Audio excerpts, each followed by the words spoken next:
Yo, what is going on, guys? Episode 47 of Many here. We've got a special guest again, Gavino. Maybe he's not so special anymore. He's just going to be a regular occurring guest, more than likely. I need you guys' feedback if you enjoy me talking to the camera or maybe having a second guy here. I kind of enjoy having a second guy I can kind of bounce some stuff off of and have an easier conversation with. So Gavino is just an easy grab him, bring him down here. He is the manager of our Watoma facility, which is where this podcast is recorded in our podcast studio down here. So, hello, Gavino. Hello. How are you doing? I'm doing good. How are you guys? Good. Were you planning on a podcast today? No, it usually works out with an hour warning. Hey, get down to the podcast studio, and then my hands get all clammy. I get nervous, but then we settle in. So yeah. I think it's better not knowing. Otherwise, I'd probably sleep less at night or something. I don't know. I still get nervous. So I think last time I just texted you, said we're going to have a meeting down here, and then it was a meeting, but then it was just right into a podcast. Very spontaneous. So yeah, it's probably best for you mentally to just not know and just have to be put on. So thanks for joining us. We've got, before we get into it, tell us about your football endeavors, what your head coach is making you do. And football endeavors. So we just started our football season yesterday. So I'm coaching at the high school currently. I will be calling the offense for the JV, and then I'll be assisting in the booth and stuff for varsity games, helping with the offense there too. So basically our message is kind of like creating a new culture. It's been a rough the last couple years. So just trying to instill confidence in the guys, and hopefully they all buy into the stuff that we're doing. So Coach Hins basically is giving them the message of anything that you guys are doing, the coaches will be doing also, or basically just not giving them tasks that we wouldn't do ourselves. So that involved a 40-yard dash yesterday, and it involved a mile run. So I think last week I prepared for the mile. I ran like a 10-minute mile on the treadmill. Not too great. Yesterday was like a 9:40. So for me, I haven't ran the mile since 8th grade. I think I ran double my time as I did in 8th grade, but got that done. Kind of injured the hamstring on the 40-yard dash. I'm not made for sprints. So that's where we're at right now, a little sore. So that's super cool. Yeah, that mentality, like if we're going to make you do it, we're going to do it too. I think that's super cool for a coaching group like that. I feel like that's stuff I've seen like in movies and stuff, but I've never been a part of something like that. So I think it's super cool. The sprint is probably a little bit more tough, especially with age. Did you guys have a special, like a certain time you had to hit, or was it just like, we're going to do it because you're doing it? We had mile goals. The linemen were supposed to run the mile in 10 to 12 minutes. So me and another coach ran with the linemen, and then the running backs had to run a 2-mile at an 8 to 10 minute pace per mile. So 20 minutes total for the backs. Not a 40-yard dash goal, I don't think. I think our fastest time was like a 4.8. So most of the guys are sitting in that 5-ish range. So for me, getting a 6 flat, obviously not great, but I still beat some linemen. So hand timer, or what? Yeah, hand timer on the grass. Granted, the coaches only had shoes on, so we had a little bit of a disadvantage. But that's my excuse for probably been like 6. A 5. It would have been like a 5.1. Yeah, if I had cleats. Yeah, but next time. All right. Well, yeah. I mean, hand timer too. You're up to the human error, right? Of starting and stopping and that. So. Well, cool. That's exciting. You're excited for the season. I mean, you feel good about this? I mean, this is your first real varsity football coach. I mean, right? I mean, yeah, I've coached middle school for 3 or 4 years, back in like 2020 to 2023. And then I've obviously coached in the youth program for like 9 or 10 years now. So it's a different jump.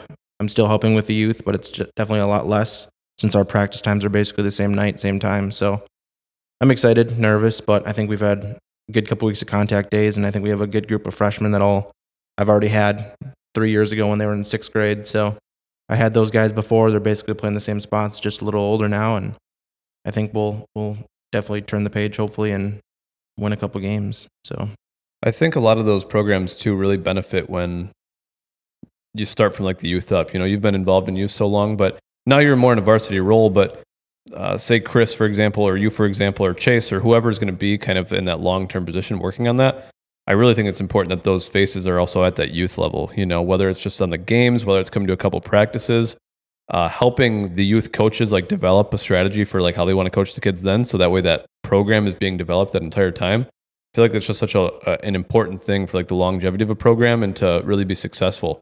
I don't know much about the coaching game. I don't know if you would coach like the youth level, the same style of plays that you would at the varsity level, but whatever that foundation is of breeding the kids, that culture that you're talking about, like that should be instilled in those kids from youth, middle school, So it really starts with our varsity coaches, though. Kind of, that should be a main focus. I mean, I assume you.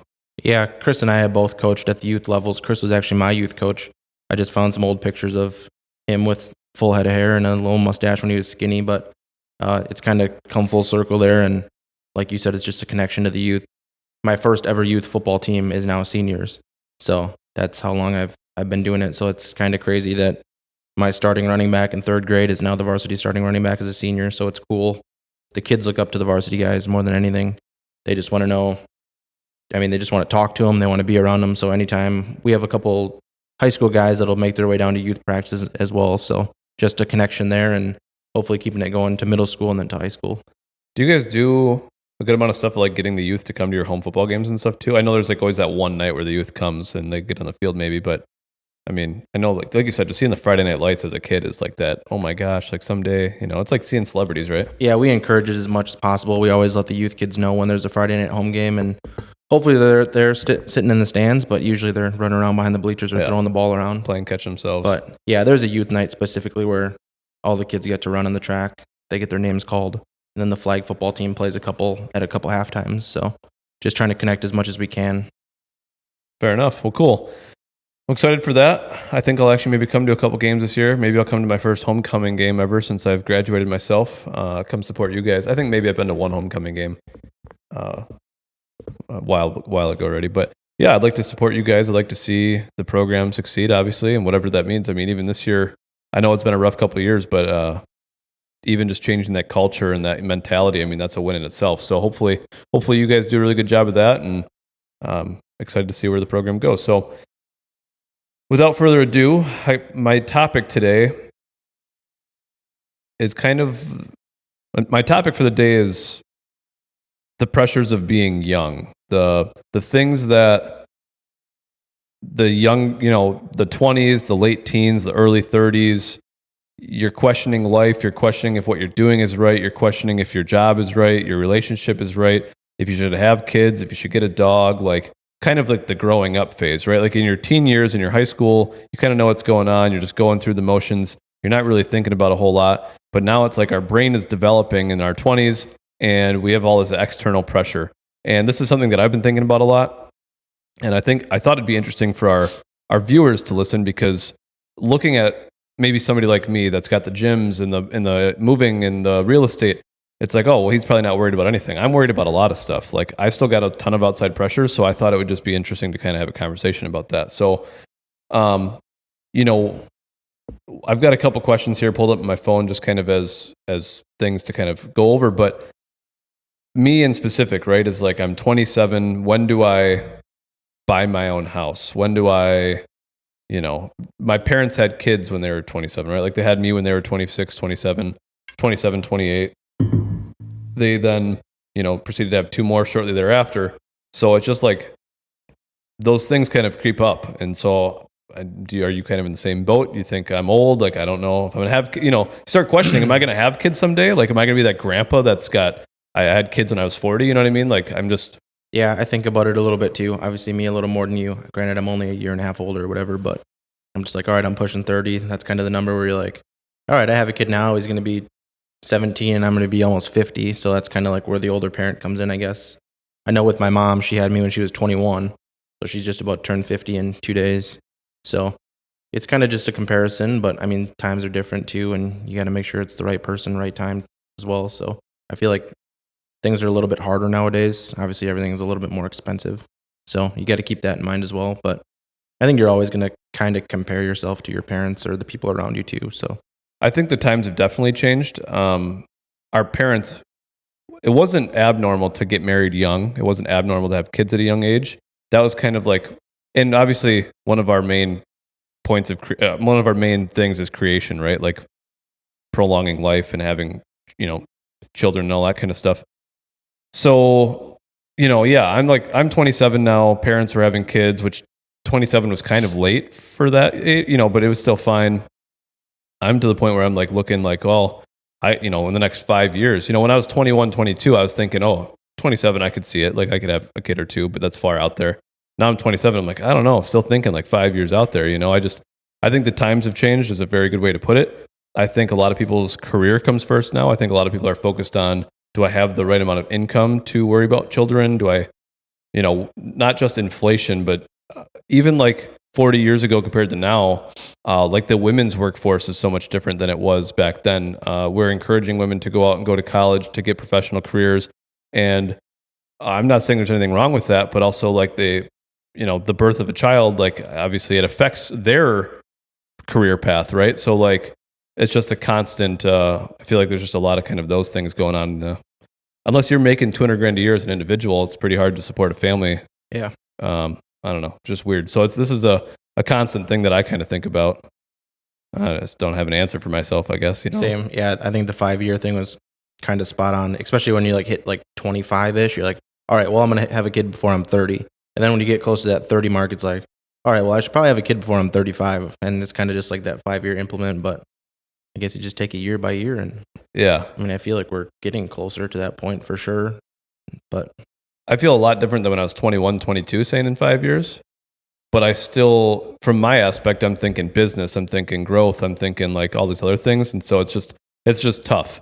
And the reason we're talking about this is we want all the young listeners to know that you're not alone. Like this is a common, you don't have to be concerned about it. Like it is what it is. Like it's just where we're at and kind of what's going on. So another one that kind of gets me a lot, the first question on here is, am I behind in life, right? You're constantly looking at other people who are successful. You're looking at Instagram, you're looking on Facebook, all of the social medias out there. We're constantly looking at other people like our age, or maybe like 21 or 22, and they're making it big, or they're doing this, because we only see the very small percentage of people who are successful, or at least pretending to be successful, or whatever it may be. So then you start comparing yourself.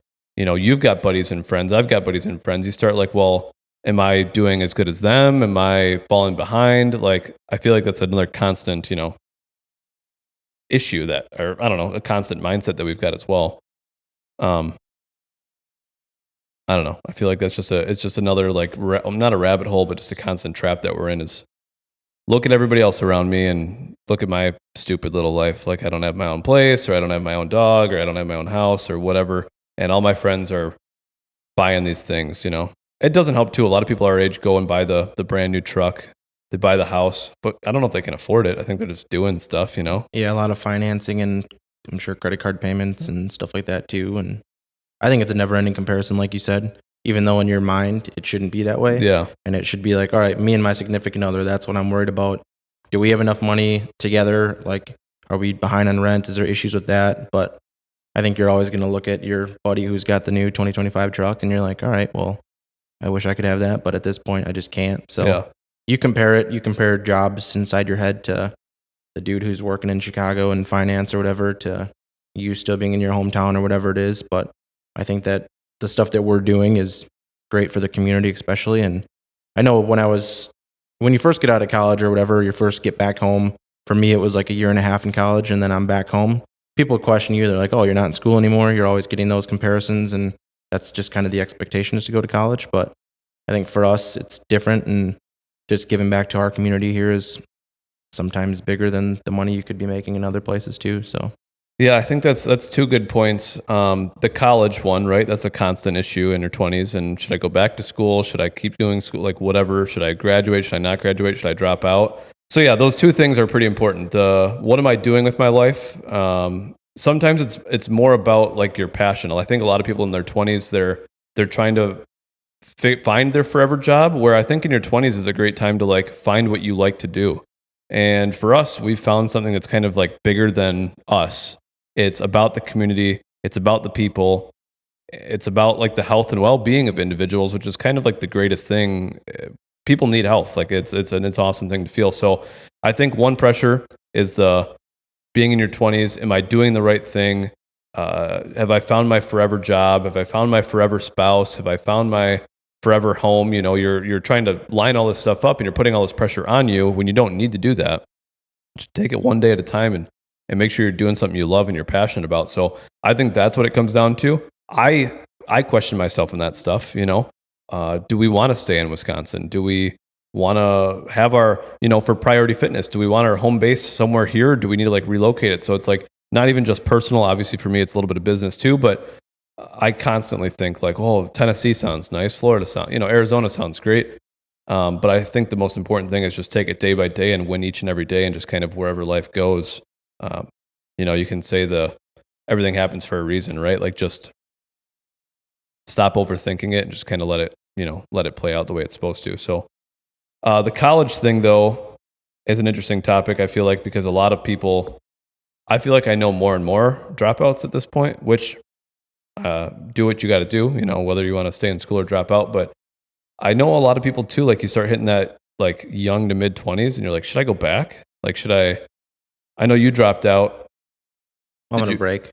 You're still on break. It's always there. Yeah, that's what I mean. Have you thought about going back, like way back when, or recently maybe? Yeah, I think before I started here, it was more in my head to where I'm like, I mean, that's when you're like you said, kind of trying to figure out what you want to do. Yeah. So I'm at all these jobs where like, all right, you're making decent money, but God, this work sucks. So it's just trying to find the right thing. And then I'm like, all right, well, if I go to school, I could probably get a better job than this. And then I think it just takes finding that one place that you really want to be and the place that really matters.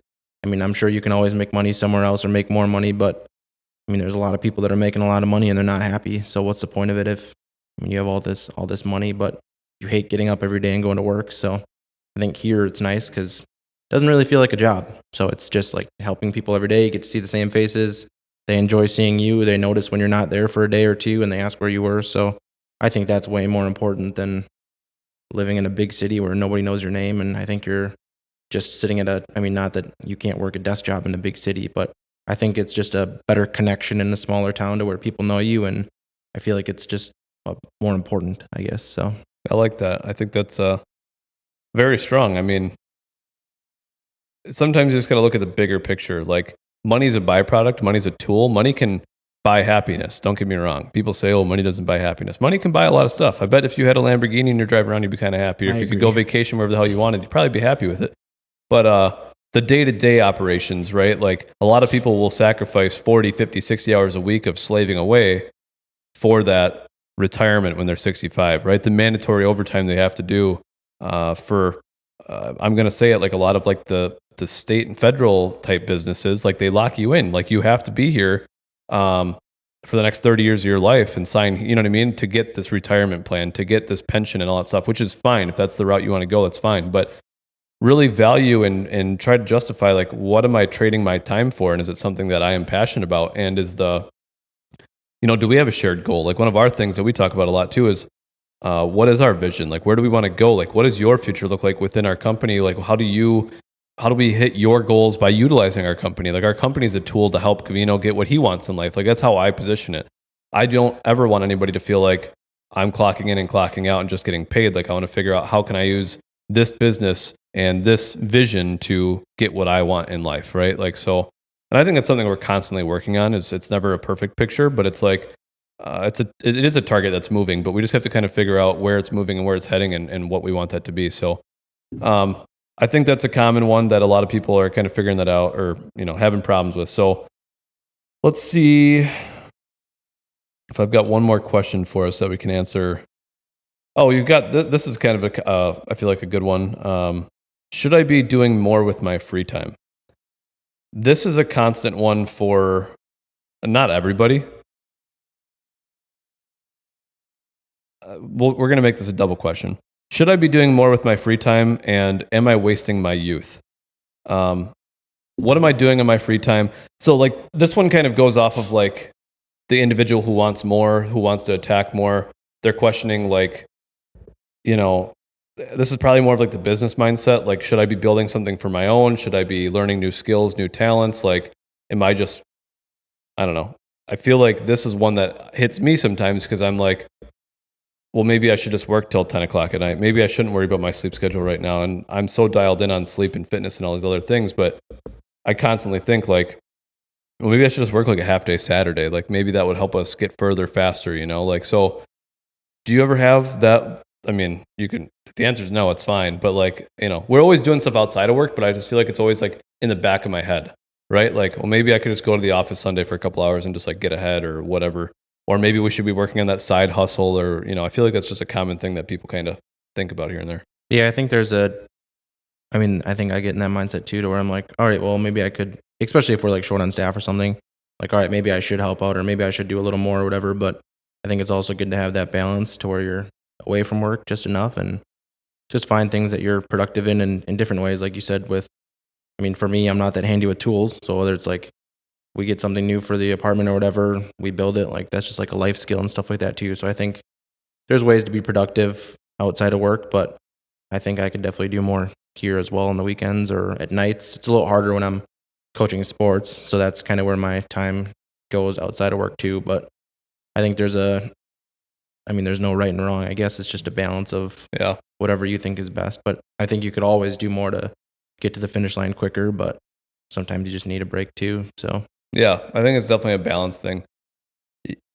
If you don't get me wrong, like we should all be working hard and pursuing a vision, but yeah, I think outside of work, like there's always like these side hustles, but I think new skills is a good thing to think about too. Is like, how can I work on my own craft or my own thing, like my own, like maybe learning a second language, for example. I watched this mentor online a little bit, and it's like being more like multiverse, right? Like maybe learning more about history on your free time, maybe learning another language, like just being more aware of kind of like the world and what it has to offer. So the last one, am I wasting my youth? I feel like this is another constant one. You know, you look back, right? 20s, you're almost 30, right? What do you look back? What did I do when I was 21, 22? Where did the time go?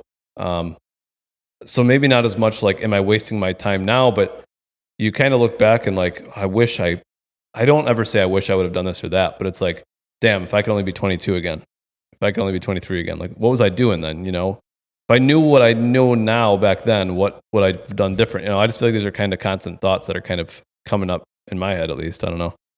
yeah, I mean, a lot of the youth is like, all right, this Friday night, all our buddies are coming home and going to the local bars. And I mean, you always reminisce on stuff like that. And obviously now we're a little older and I'm like, all right, well, I don't really want to spend my Friday night at the bar, but I guess that's kind of that's the first thing. And then when you talk about like, what could I have done? All right, maybe a couple less bar weekends and maybe more focus on whatever else I'm doing and life skills and stuff like that. But now that you're older, I guess it's harder to do those things or to have as much fun, I guess. I don't know. But yeah. I mean, I look back at like, I always compare everything back to fitness. And I don't want to lose my youth in a sense of like not being able to function, like run, you know, the 40-yard dash, the 1 mile time. I want to stay fit because I think we need that as we age. I don't ever just think about like, wow, I wasted so much time when I was 22. Like I could have done so much more. Like I don't think like that. That would be kind of like living with regrets. And I don't live with regrets. Like I live every day to the fullest. So I think you really have to take it like living day by day, not living in the moment so much, but like think about the future. Think about the tomorrow and what am I doing today to have a better tomorrow? I think is the best mindset. You can't always look in the rearview mirror. Like they say, the rearview mirror is only this big and the windshield's this big, right? Because you should be looking out at your future and not in your past so much. But if you focus on each and every day and just win each and every day, or 5 days a week or 6 days a week, you can look back and know that you did what you could to like be the best you, be the best in business, be the best in your personal relationship, your significant other. Like, are you putting in effort in all of those areas that really matter to you? And I think as the years go on, the days go on, you can kind of look back and be like, I know that my year 27 was a good year. Like I quit caffeine. I did all these things for myself. And so again, I think it's a constant battle with your own mind. That conscious of yours can say a lot of different things. And I think it's just important to like kind of stay focused on the now and what we got going on. So you have anything you want to add to that? I mean, I think the day by day is a perfect reference, especially if you're 20, 30, whatever it is. It's always going to be that, again, it comes down to comparison where you compare yourself to your old self or to your old friend or whatever it is. But I think that mindset, and that's kind of where I've been at too, is you try and look too far into the future and you're like, all right, well, I have to do this by this age and I want to do this by this age. But it really is, it's cliche to hear and it's cliche to say, but it really does have to be that, all right, today is what I'm doing. This is my list of stuff today. Tomorrow I'll worry about that when we get there. But one day at a time, one task at a time, whatever it is, and to just grow that way. So, I mean, I'm talking like I'm 50, 60, but I mean, you do get old pretty quick. And yeah. I I guess that's all I got. Yeah. Time come and goes, and it's just, what are you doing with it now? And are you wasting time? Are you happy? You know, it doesn't matter what anybody else thinks. Maybe you want to be partying 5 days a week and that's what you're into. Cool. Like, just know that that's a decision you made and that's what you're doing. Yeah, I do look back at my earlier 20s when partying was what you did. And I was by no means like a big party guy, but like small group with my close friends. I loved hanging out with them. I loved having beers and just having a good time.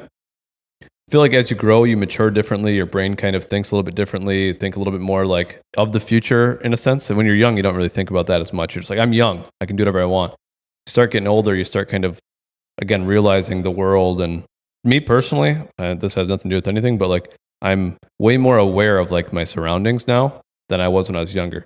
And what I mean is like when I go for a walk in like nature and I'm just like breathing in the smells of nature, hearing the animals or the whatever, the rain and all that stuff. Like I feel like with age, I've just become more aware of my surroundings. And I feel like that's kind of like one of those things with life is as you get older, you get wiser, you understand the world a little bit better.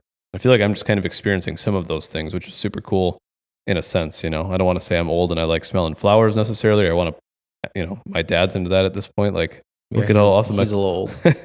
So anyways, I just, the point of this episode was kind of let everybody know that, you know, we're in the same shoes. Like we all go through it. It's a constant battle uphill and it's a day by day thing. So don't be concerned about the future. Not everything has to go as planned. It doesn't matter what your parents did. It doesn't matter, you know, what anybody else has done. It's your life and you're just kind of figuring it out. So day by day, do what you got to do. Make sure you're focusing on the areas of life that you need to, you know, be the best at. If you're a writer, make sure you're writing stuff and becoming a better writer. If you're into fitness like I am, make sure you're eating healthy and you're hitting the gym. If you know, whatever your job entails, like just make sure you're becoming better at that and continue living. So don't worry about what everybody else has to say. Don't compare yourself to the Joneses and keep on keeping on. So we appreciate you guys for this episode. Gavino, thank you for hopping on. I know it was kind of last minute. Hopefully you guys get something from the pressures of being young. And if you have anything to add to this episode, shoot me a message. I feel like this has been something that I've been thinking about a lot lately. And I try not to. You start getting older, you start thinking about not death, but kind of end of life. You're like, obviously we're 27. We've got plenty of life to live, but you start thinking far out and what am I doing the right thing? Is everybody going to be proud of me? Am I heading in the right direction? Am I going fast enough or am I going too slow, right? Like you start thinking of all these things. And I think it's just important to know we're all going through it. And yeah, shoot me a message if you have anything to talk about or whatever you want to say. Snapchat is Colton.Burt, COLTON.BURT. Instagram, Facebook is ColtonBurt19. That's all I've got for you. And our email has changed to Garrett@fitnessgrizzly.com. So G, the producer, is available via email, and let us know if you've got any questions, comments, concerns, or things you'd like us to do on the podcast. So thank you all, and we'll see you on the next one.